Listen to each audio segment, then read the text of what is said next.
Obulapuram mining case మొత్తం విషయాన్ని చూస్తే ఒకే ఒక్క పదం సుమారుగా 880 కోట్ల మేర అవినీతికి కారణమైంది అని అయితే అర్థమవుతోంది.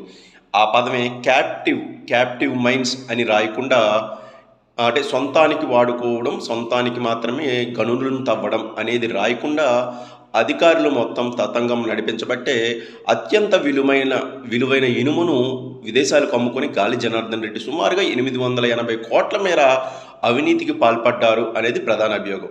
ఈ మొత్తం కేసు 15 సంవత్సరాలు నడిస్తే ఈ క్యాప్టివ్ అనే ఒక చిన్న పదాన్ని ఎవరికి అప్లై చేయాలి, ఎవరి వల్ల ఈ పదం అనేది జీవోల్లో కానీ లేకపోతే ఉత్తర్వుల్లో కానీ వచ్చింది అనేది అంటే పూర్తిగా తొలగించబడింది. క్యాప్టివ్ అనే పదాన్ని తొలగించేశారు.